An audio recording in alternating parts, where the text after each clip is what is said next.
Baik, Assalamualaikum warahmatullahi wabarakatuh. Perkenalkan, saya Fitri Rabika Zariati Putri, A2017-3, kelompok 2. Di video ini saya akan melakukan tindakan pembebasan jalan napas dan kontrol servikal. Sebelumnya saya akan perkenalkan peralatannya. Yang pertama di sini ada handscone steril, ada BVM, di sini juga ada gel, ada laringoskop, terus ada selang ETT, di sini juga ada OPA, ada NPA atau nasofaringeal. Setelah itu di sini ada SPED 50 cc dan di sini juga ada neck collar, dan yang terakhir di sini ada HIPAVIC atau plaster. Baik, setelah peralatannya siap, sebelum kita melakukan tindakan, kita mencuci tangan dan memakai handscone. Baik, setelah kita memasang handscone, kita kaji pasien dengan cepat dengan 3 prinsip: look, instant, dan feel.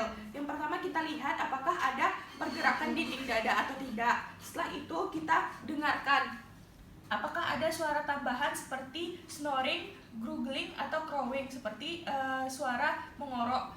Baik, setelah itu kita rasakan apakah ada hembusan nafas atau tidak. Lanjut, setelah kita kaji 3 tadi, baik, kita lanjut pengkajian biomekanika pasien. Apakah ada trauma servikal atau tidak. Kalau misalnya ada, kita pasang neck collar pada pasien.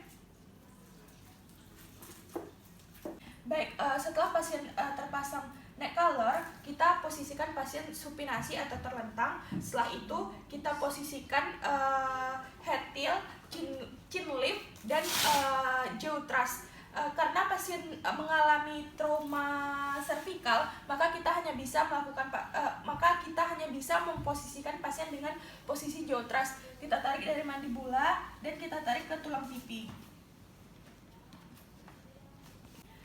Baik, setelah kita posisikan, kita lakukan tindakan pembebasan jalan napas.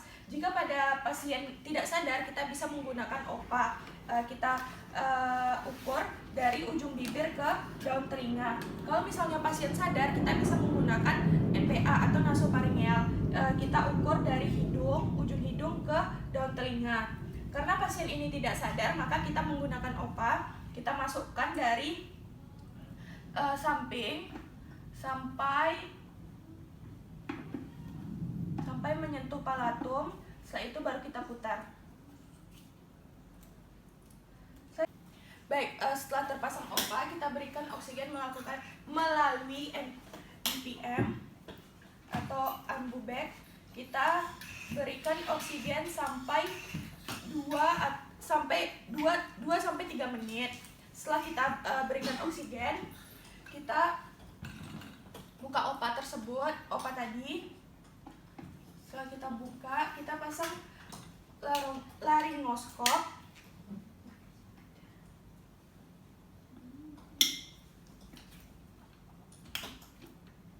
Setelah kita pasang laringoskop, baik, setelah itu kita pasang selang ETT-nya. Kita masukkan. Baik, setelah ETT terpasang, kita lepas laringoskopnya. Setelah itu, baik, setelah kita lepas laringoskopnya, kita lakukan pengecekan apakah sudah tepat masuk pada paru-paru atau tidak menggunakan BVM atau ambubek. Kita pasang. Setelah itu, kita berikan tekanan. Pada pantom, jika kita berikan tekanan, maka paru-parunya akan mengembang. Baik, kalau pada manusia, kita lakukan pengecekan menggunakan stetoskop. Kita beri tekanan, maka akan terdengar bunyi suara. Untuk menentukan apakah sudah tepat pada paru-paru atau tidak. Setelah itu, kita buka.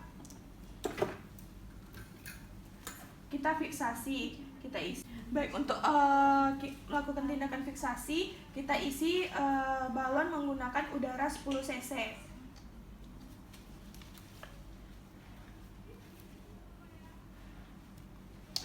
Setelah kita isi udara, kita fiksasi menggunakan HIPAVIC.